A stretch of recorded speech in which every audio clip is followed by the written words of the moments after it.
I am. Hi, I'm Kim Van Driel, and I'm the Director of Public Space Management for Downtown Grand Rapids, Inc., and we are here to talk about the Hybycozo installation that is behind me at Ah-Nab-Awen Park. We were able to contract with the artist out of California called Hybycozo in order to rent and bring 6 of these Hybycozos that you see behind us here to Grand Rapids for 2 months. And in doing so, we knew we really wanted to create a custom sculpture that we could keep here in our city permanently, moving on. And by teaming up with the Grand River Bands of Ottawa Indians, we were able to create a custom sculpture called Manidoo Bawating. And here to talk about that sculpture tonight is our chief of the Grand River Bands of Ottawa Indians, our chairman, and our Ogama. And with that, I will pass it over to our Chief Ron Yob. Oh, you better not clap yet. You might be throwing snowballs at me before long. Ani Ron Yob and Desnikaza, Kitchi Bawatin and Dojaba, Kitchi CB Ogama, Mishika Odom. I introduce myself in our language, and a lot of times when our speakers talk, they do that first, so they introduce themselves in our language. I said that my name is Ron Yob. I come from Grand Rapids. I've been in Grand Rapids my whole life, over 70 years. So I am the tribal chairman of the Grand River Bands of Ottawa Indians, which is the indigenous group from Grand Rapids. There was a village site right approximately where we were, and another one just a little south of us, and 17 more along the Grand River at different river mouths, anywhere from here to Jackson, Michigan. Basically, wherever a river came in, like Lansing and Portland and Rockford and Lowell, there was one of our villages. So I represent 19 different bands of Ottawas. Um, Downtown Inc. came to us, oh gosh, way last summer, and they were thinking about doing the sculpture here, and they wanted some symbolism of some of the traits of our culture. So they asked me and the artist Alan Campo, who, if you happen to go in the tunnel over there, he did the tunnel over there. I'll talk about that a little bit later, but and asked us for some symbolism of the of our tribe, and so I'm going to tell you a little bit about what the what's on there. Um, Okay, starting with the I said Mashika Odom. That means Mashika in our language is a turtle, and our clan for the people of this area we're turtle clans. Um, that's our totem, and our people know a lot about turtles. They're terribly important in our culture.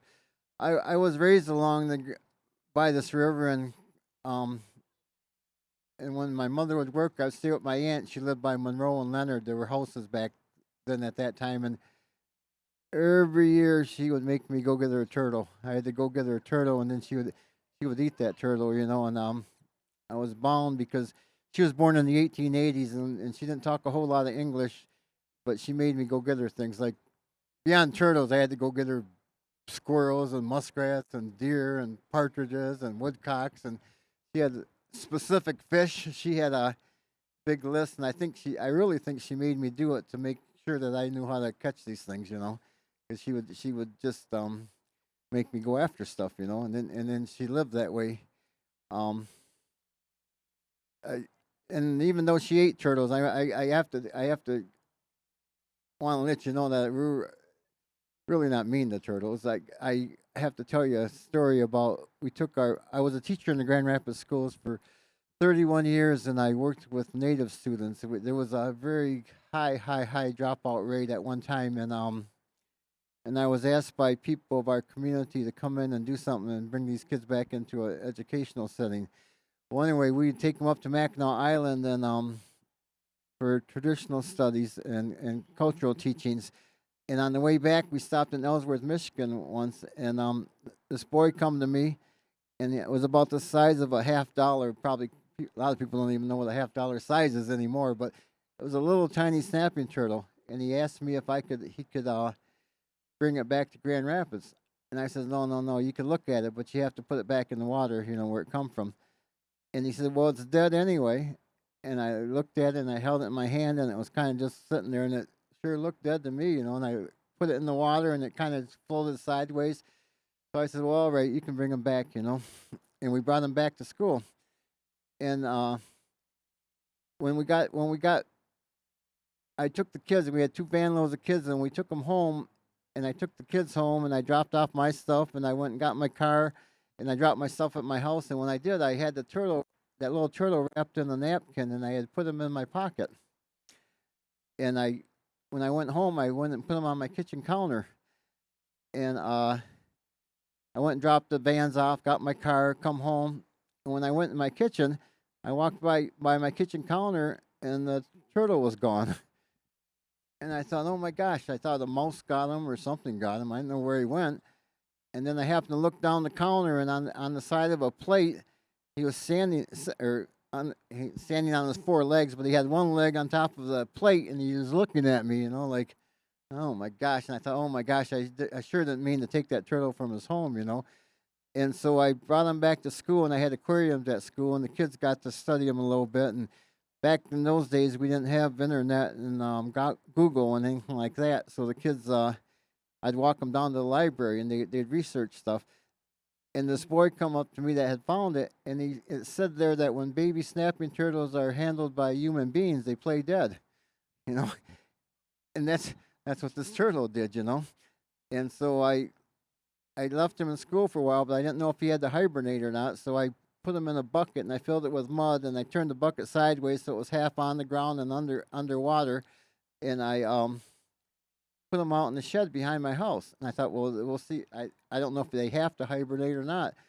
And sure enough, he disappeared. And then I totally forgot about him. And about April or so, I'm walking by that shed and I thought, oh my gosh, that turtle's still in there. So I went in the shed and I pulled that bucket out and I put it out in the hot sun and let it sit for a couple of days. And I'm walking by it one day after I parked my car, and I see this little tiny head sticking in the water, and it quick ducked on me. So I knew that turtle was still alive. So I took that turtle and I brought him back to school and let the kids check him out again. And when Memorial Weekend came, I took the boy that had found the turtle and we drove all the way back up to Ellsworth, Michigan, and we put the turtle exactly where we had found him, and he swam away, and I probably came back a few years later and caught him again, but but so we don't kill all turtles. We have a little we feel for them also. But the turtle is one of the main symbols on the sculpture. Uh, Pardon? Oh, okay.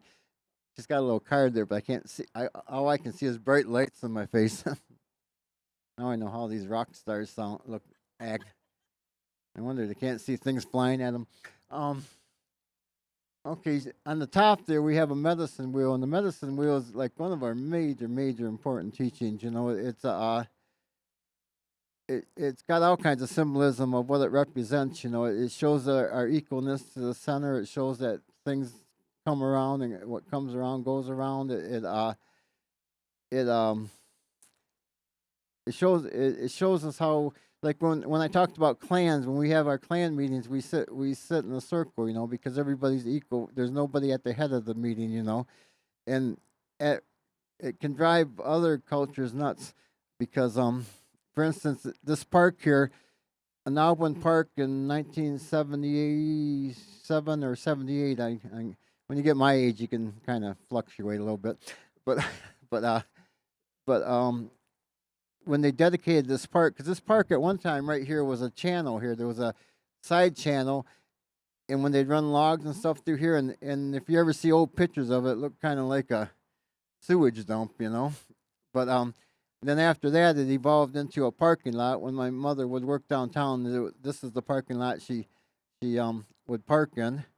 And just one little story I didn't tell last time. It's only a short one, but when we parked in this lot one time, I was at the Civic Auditorium across the street, and the guy named Jerry Garcia and his buddies played a concert across there. I don't know if you know who he is, Grateful Dead, but but when we came back to the parking lot, everybody's leaving, and I'm at the front gate there where they got a gate that comes down, and I'm about 2 or 3 cars from the gate to come through, and everybody's paying their money to go through, and this guy, this big burly guy like a lineman in football, says, "Hold on a second," and he comes running by everybody's car, and he gave that gate a shoulder block and knocked the gate down, and everybody left. I don't know. It's 45, 50 years ago, so I can tell that now. but but the city wanted to do wanted to dedicate this park, and the park is called the Ah-Nab-Awen Park, and I was asked to do something here, so I was I guess it'd be the founder, whatever. I don't know if I was the founder so much as the person that started it, but we used to do our powwow down here, and we called it the homecoming of the Three Fires powwow. Um, it was right where we're sitting. We're right over here, a little bit to my left, is where we're sitting here. But why it drove the city people nuts was because at that time, if I was in charge, I made sure we did everything in. I was told years ago, if you're going to do native things, you have to do them in a native way. And one of those is nobody's really in charge. Everybody has an equal say in everything. And I can remember Norm Tubbs was the city parks person at the time, and one day he come up to me, he says, "Just who is in charge here anyway?" Because he couldn't tell. Everybody had an equal voice in what they said. Um, and we respect that. That's all part of that circle. Uh, as far as the equal voice, I'm going to tell another story about. I told this last time, but they didn't. They wanted to hear this again. Some people asked me about this, but we have berries on the sculpture. This berries on the sculpture are strawberries, and strawberries are kind of a. It's kind of like when that moon comes up. They call it the snow moon. It's going to come up. I'll let you guys know when it pops over the top here. It's gonna before I'm done. Otherwise, I'll have a filibuster here and I'll talk till it does come up. I'm gonna make the moon come up for you guys.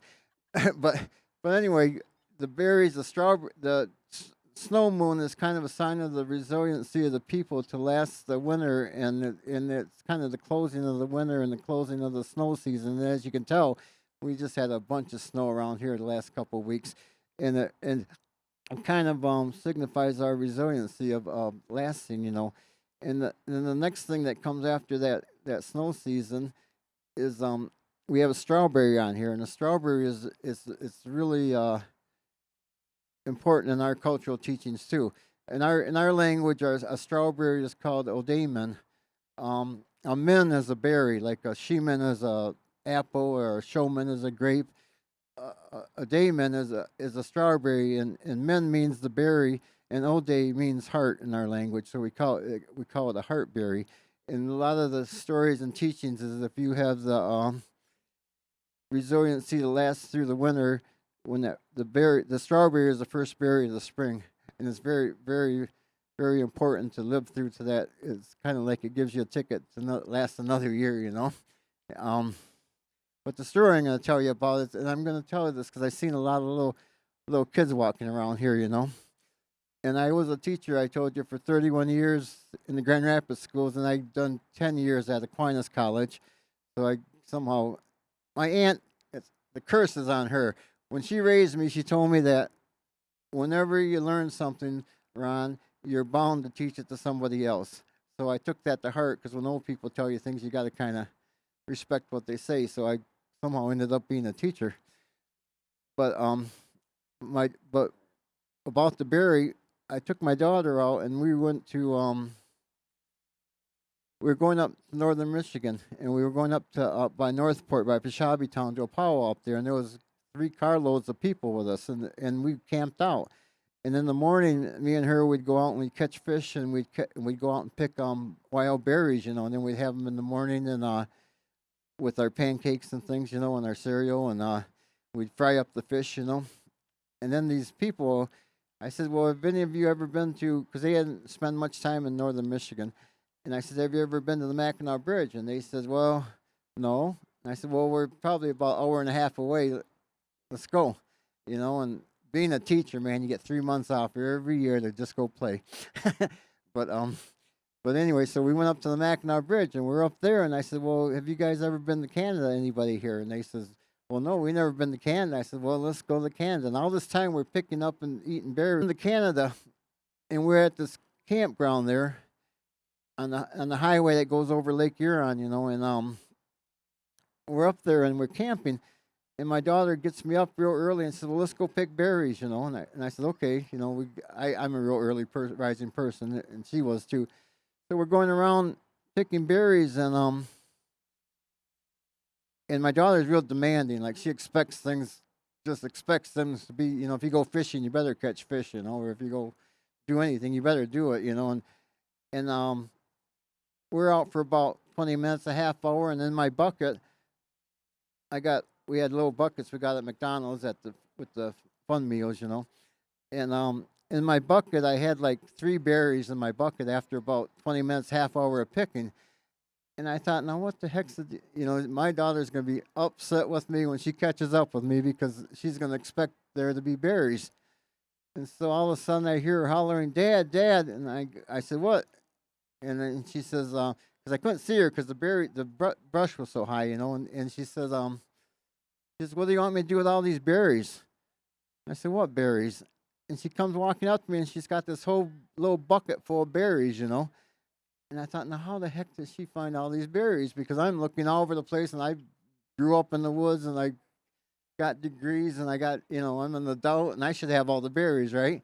And I'm asking her, "Well, where are you finding all these berries?" And she says, "They're everywhere." And I said, "What do you mean everywhere?" Well, all of a sudden, my daughter's like, she's a little tiny girl down here, right?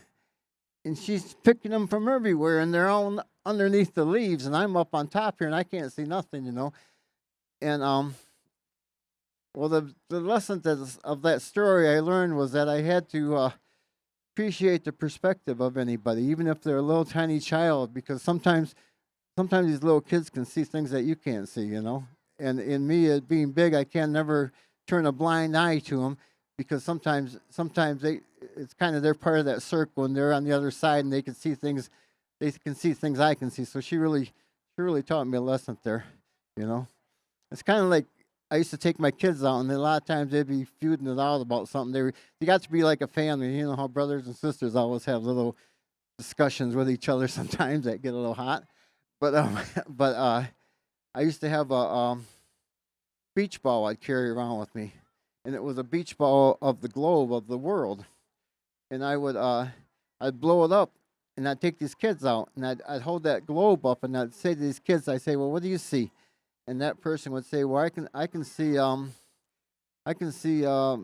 Europe." And then I'd go to that child on that side, my student on that side. So, "Well, what do you see?" And he said, "Well, I can see Japan." And I'd say, "Well, what do you see?" And he said, "Well, I can see Antarctica." "Well, what do you see?" "Well, I can see America." And I say, "Well, wait a minute. You guys all see different things, but you're all looking at the same thing." And they would realize that you had to respect other people's perspective, because sometimes they can look at the same thing and see things, and it might not be what you see, but they're right and you're right too. But that's kind of how our circle. That's some of our circle teachings. There's many, many more. In fact, if you want to catch me afterwards, I'll tell you more if you want. Oh, okay. Um, Another thing that's on here is you can see maple leaves on here, and maple trees are important, and there's sap here, and but the reason I wanted to put the maple leaves on the sculpture, was because another thing I do with my students is across at the federal building, they had in the 1970s, they had the hunting and fishing trials. It was a treaty right that was written, that the natives would have unrestricted hunting and fishing and gathering fruits of the land rights.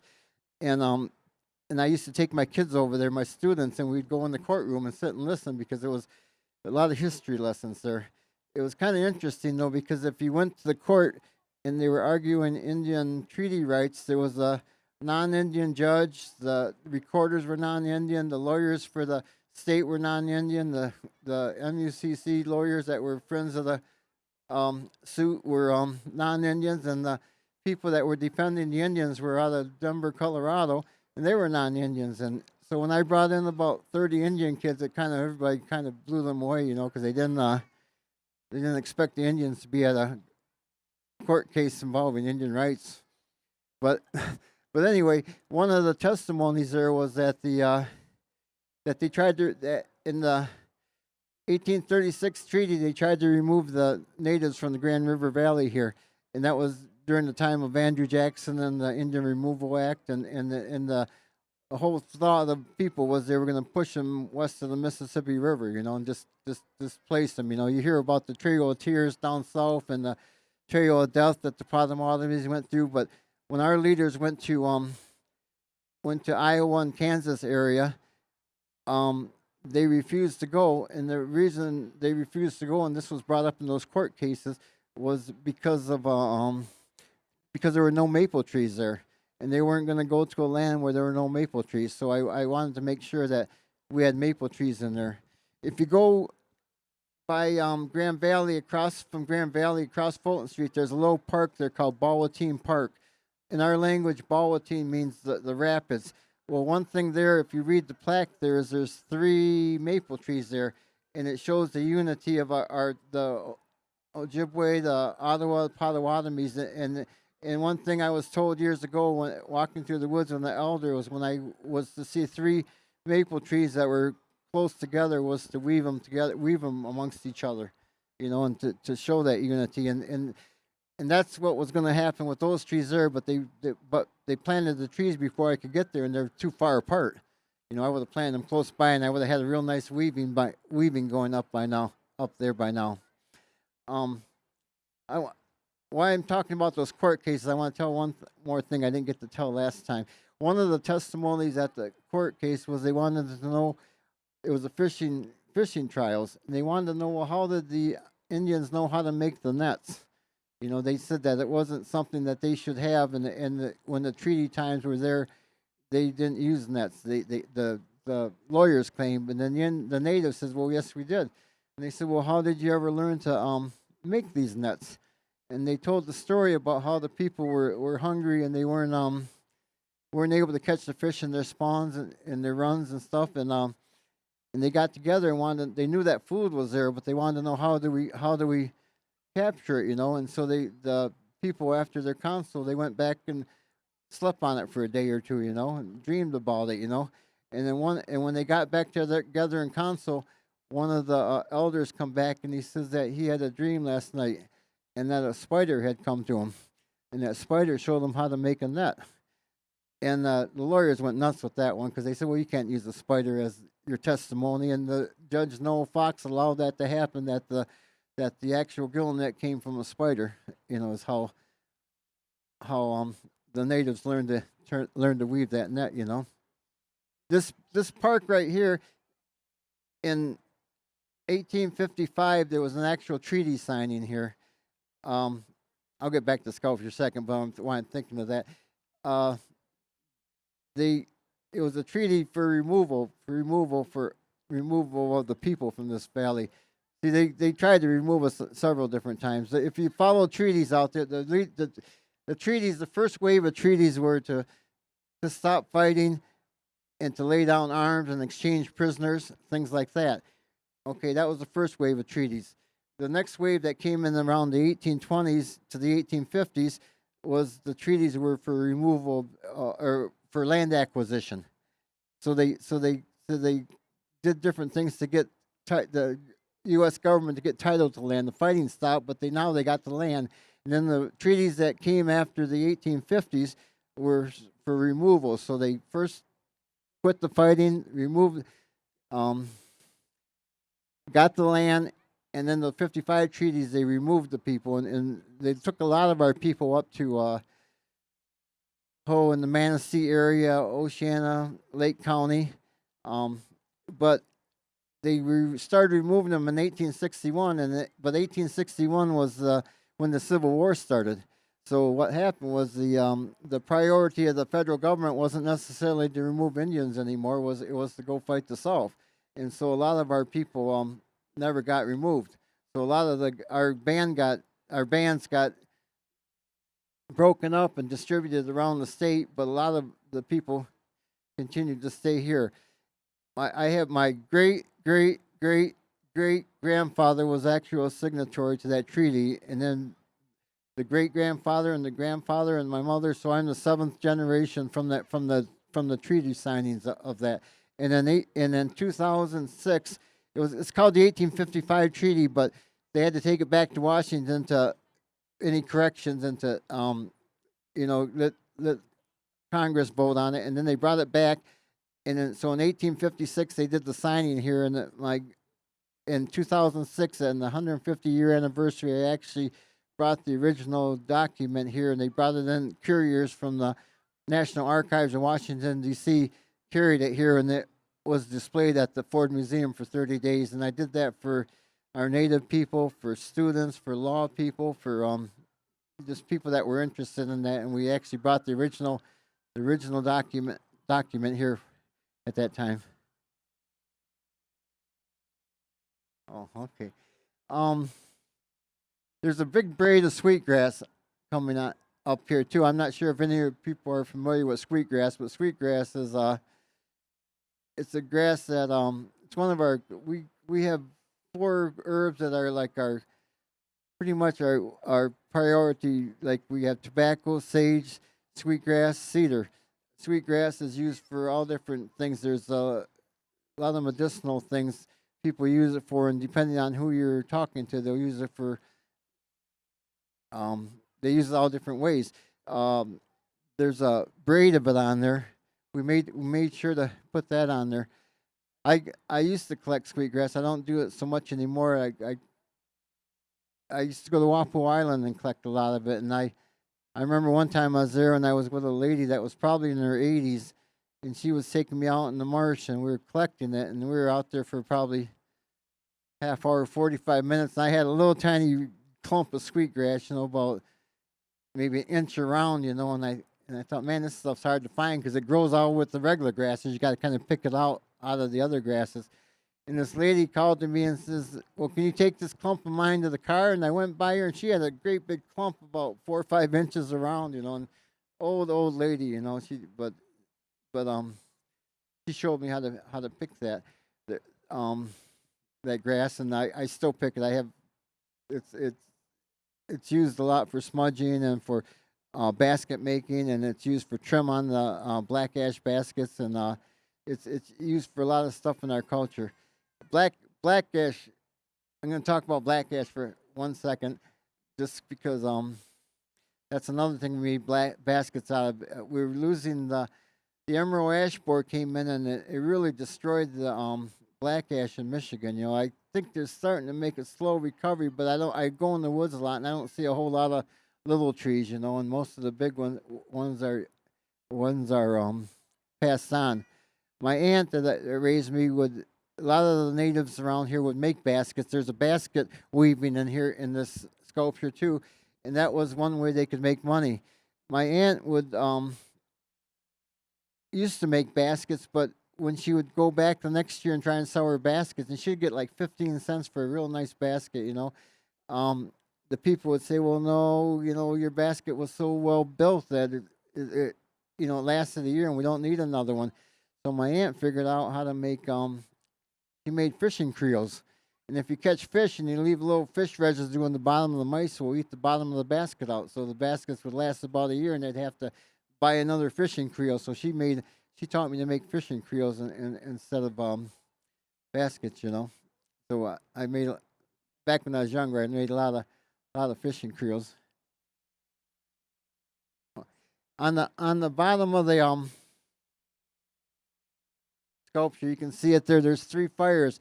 The three fires stand for the three tribes of Michigan, which I named earlier: the Ojibwe or Chippewa, the Ottawa, and the Potawatomis. The one thing about Grand Rapids is it's truly a three fires community. Our powwow is called the homecoming of the three fires because at that point, people will come back to Grand Rapids of those three tribes, and they know other people will be here. Grand Rapids got to be the mecca of three fires of the three tribes because if you one thing because of the rapids, if you study environmental things, you know that when the water gets rechurned and reoxygenated. It's one of the purest places in the whole river. Is right here at one time was right here in Grand Rapids. So people would come here. If you're familiar with Grand Rapids, you know the trails like Plainfield Avenue, Walker Avenue, Kalamazoo Avenue, Lake Drive, Chicago Drive. They all come into Grand Rapids diagonally. You know, they're not north, south, east, west, east. Oh, by the way, I told you I'd show you the moon. You turn around for 1 second here. No. I better let you see it before it goes away, or before it gets too far up. But the moon is just coming over the buildings there. But those trails come in from all directions, and they lead into Grand Rapids, and they kind of they center right by the right in the community we're in right now. So if you follow those trails, like Plainfield Avenue, if you follow the old trail, they call it the Sheridan Trail. That will actually lead to the Mount Pleasant Chippewas. If you follow Walker Avenue, that will lead to the Muskegon community. If you follow Kalamazoo, that will lead to the Gun Lake tribe. If you follow Chicago Drive, that will lead to the Pokagons. So the three fires symbolize the three fires, and when we would have consuls together, they would always light a fire for each tribe. So Grand Rapids is truly a three fires community. You know, the on the bottom of the sculpture, there's rapids, and we wanted to put the rapids in because that was real important to our. That's the reason we're here. You know, if you study environmental things, you'll notice the type of insects, fish, birds, anything. They're drawn to those rapids. You know, just because they purify that water again. You know. Um, there. If you notice, right, just to the south of me here, there's three Indian mounds there, right? Well, I don't know if you know, but they're not.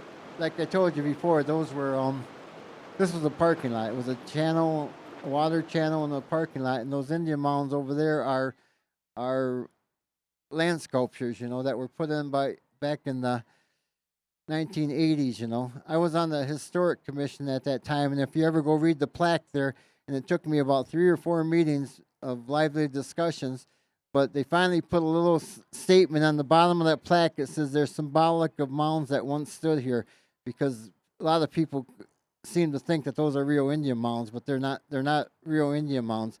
There are, if you go down the river, probably a good mile and a half down, 2 miles down, there are actually some undisturbed mounds. At one time, right about where Grand Valley University is, there was approximately 60 Indian mounds there. But when they came in and built the river walls up, they needed dirt to fill the vacant area there, and they took those Indian mounds apart, and they used the dirt from the Indian mounds to fill that area up. At the time, and it's well written. I wasn't alive then, but I read about it. But the workers would bring buckets of silver to the jewelers downtown and sell the silver. You know, they'd rob those mounds, they'd rob those grave sites, and they'd take buckets of silver and cash it in there. You know. Oh, um, I brought this along. Um, I told you we used to have powwows here, and at one time we ended up having to move the powwow because we got too big and we couldn't fit everybody in here. You know. So we moved it to Riverside Park. That powwow actually still goes, although we didn't go last year because of the pandemic, and this year it's kind of iffy if we're actually gonna be able to do it this year. But at one time our gathering was right where we're sitting, and just to my right we would do a village. We would do a replica village of with wigwams and fire pits and drying stations for meat drying and stuff like that, and we'd have tan hides on mounted over there too. You know, well, when we broke the village down, this happened to be one of the this is hickory here, but this happened to be some of the wood from the village, and this is what we call a snow snake, and if you were to when I was teaching, my kids they all had snow snakes. They all made snow snakes, and I kind of got in trouble for it because that you want something long and straight as you can get, you know. And these kids, some of them didn't want to go through all the work of taking an old piece of wood and making it straight. And one day I remember because we'd have snow snake contests all the time, you know. Because what you do is you take a log. Nowadays it's easier just to take a gallon, like a window wash solvent gallon, and you drag it through the snow, and then you get like a bowling alley, like a little bank bank alley, and then when you take this stick and you slide it down there, the gravity will keep it on the bottom, and it'll wiggle like, and it looks like a snake running through the snow. It gives you a real cool optical illusion of that, you know. And the whole thing of the snow snake contest is whose snake will go the farthest, you know. And you wanted to have a long straight one. I actually put lead in the front of this so it kind of follows the lead. But why I got in trouble was after we did this for a while, the custodian at the school I was at, it was at Lexington School, he come up to me with a 3 or 4 brooms with no handles. And he wanted to know what I knew about that, you know. And I didn't know nothing. But in fact, these kids were I. I better stop telling you where they got their snow snakes from. But they had snow snakes. And they got to be real good about it because there was a lot of physics in it. Because you know if your stick is too long, the tail slaps too much, and if it's too short, you can't throw it. And if it isn't straight, it ain't gonna go straight. So they got really good at the physics of putting a snow snake together. You know. Oh, okay. Um, Another thing from down in this area, and I don't know if you've been through that tunnel or not before, but right over about where the museum, right over by where the railroad bridge comes across, at one time our people had a plum orchard there, and they cultivated red and blue and yellow plums, and they had three circles there that was probably they say it was around 250 feet around. So a football field's 300 feet, so it's almost as big as a football field. And then in the middle, they had a wigwam, and the wigwam was a healing place for the women. And when women would have issues or problems, they would go into that wigwam, and the other women would come in there and work with them, you know.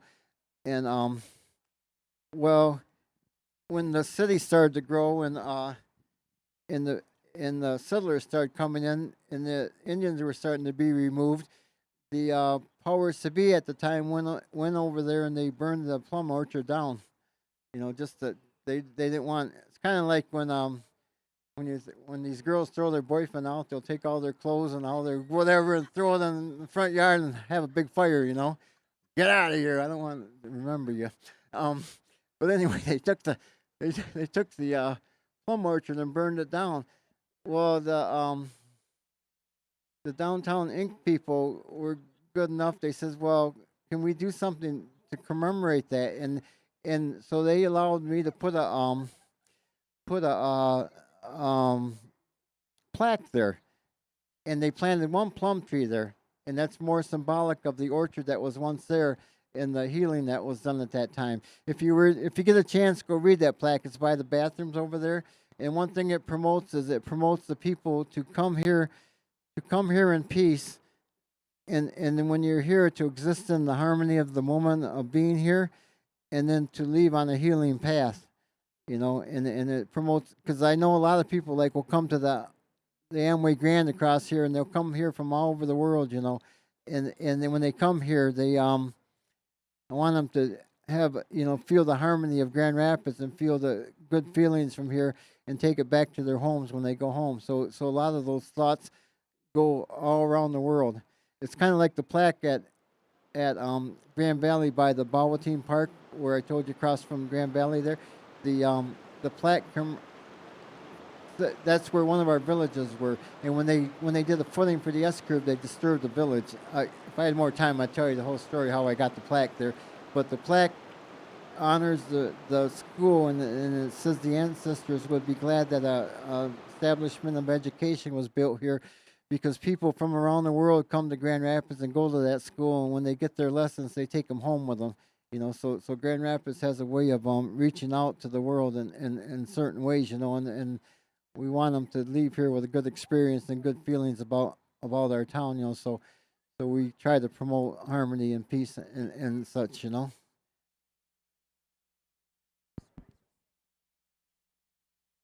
gonna tell you one more story. I didn't. Oh my gosh, it's this late.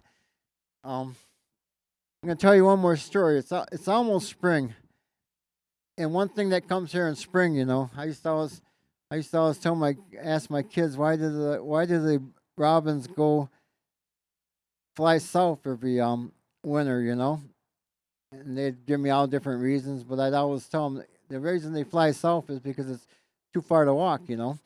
But but but anyway, when I come home, I used to drive a Volkswagen van, of course, and and when I get home in my alley behind my house, I'd pull in the backyard, and right about the height of the front window of the van, there was a tree that couple trees that were growing there, and right at that point there, right where the van window was almost, but a little bit above it, a robin had built an. I used to see a robin there all the time, and I'd watch it, and he'd come out, and I'd watch her bring up sticks, and she'd slowly build that nest. And every day I'd come home, and it'd be a little bit more nest up there. And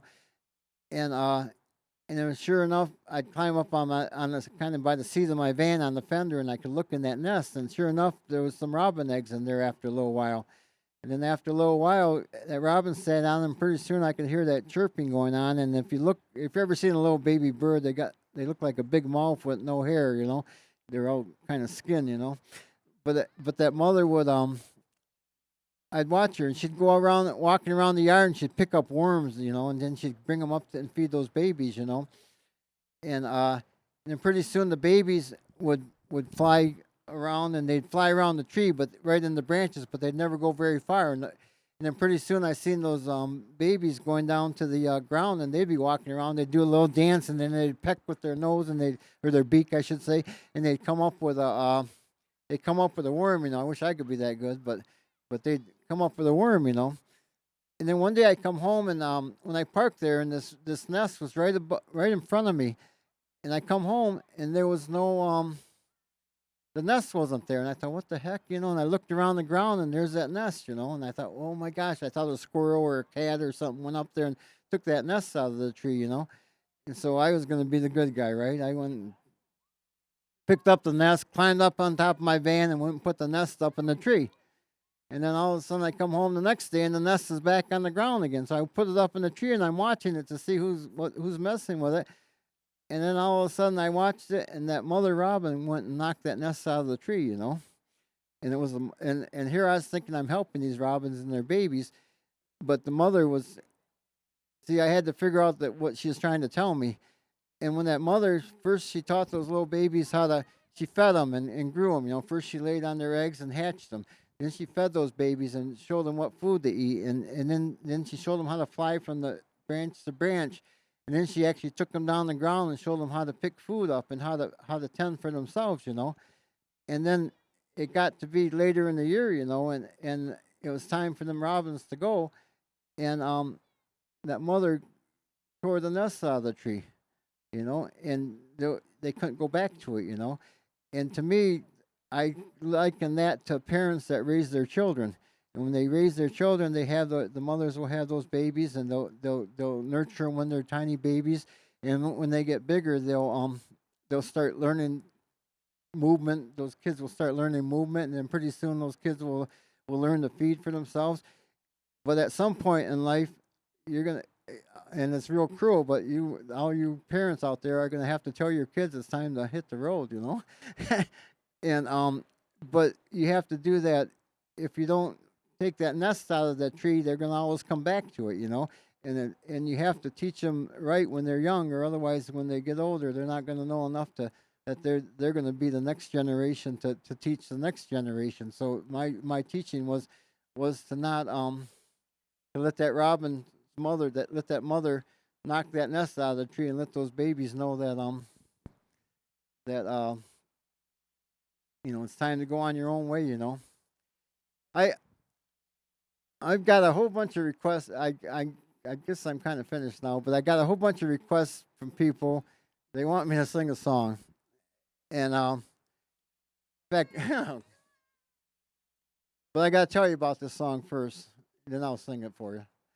In 1978, there was a group of Native people that walked from San Francisco to Washington D.C. They called it the longest walk, and they gathered Native people and people that were supporters, and they walked all the way from San Francisco. There was probably, I want to say, 38 that walked the entire distance. But along the route, they would pick up different people from different tribes, and they'd walk for a while. We walked with them in Indiana for about a day, half a day, and then we met up with them again in Ohio and walked with them for a little while.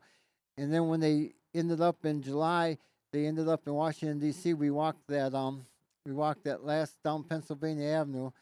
We walked the last stretch down with a lot of people all gathered at the same time down there, and I want to say we had about 6,000 people there, and and because these people were from all different tribes, they all talk different languages. There's probably 400 different languages in North America, and they wanted to have some kind of unity, and they but by the people not being able to speak together, they didn't they they had to have a song they could chant that would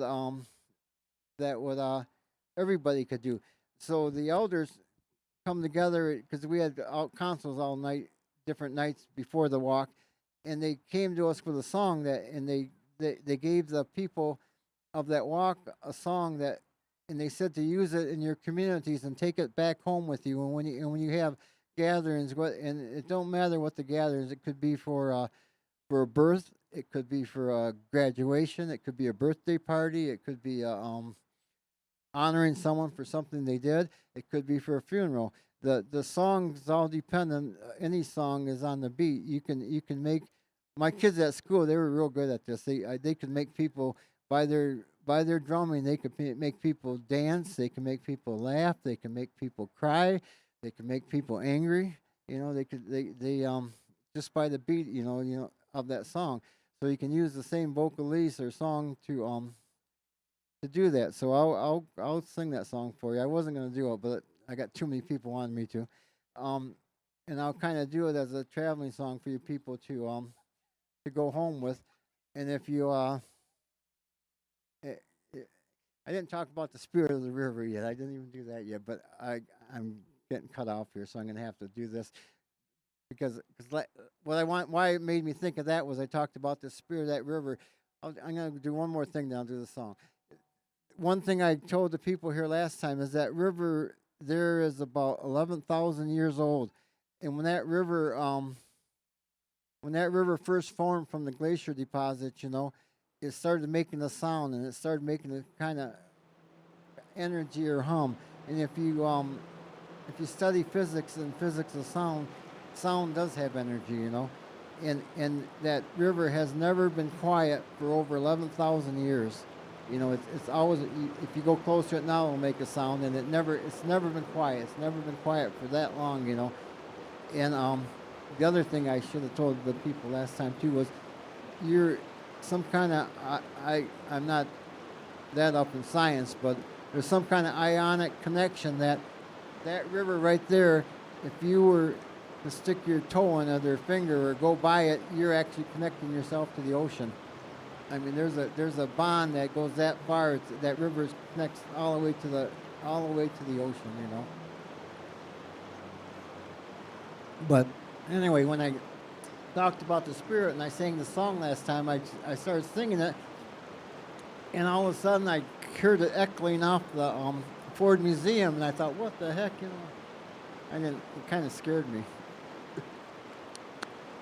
But let me get some water so I don't dry out.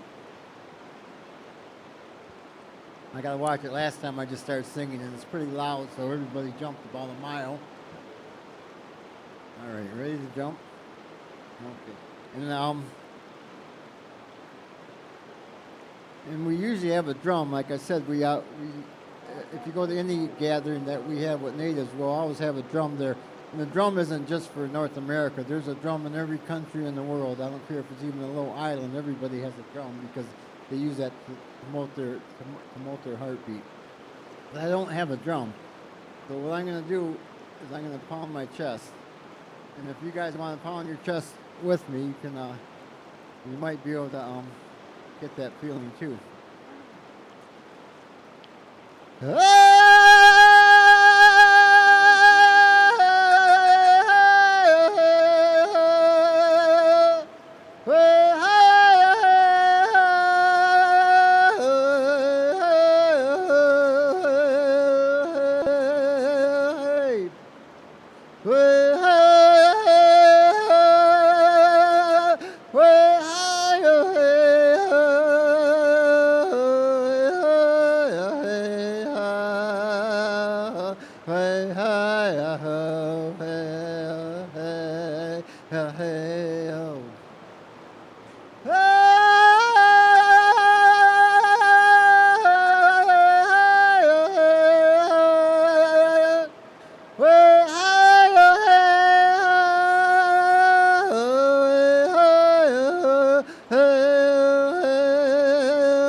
Everyone thank Chief and Chairman, our Ogama, Ron Yob.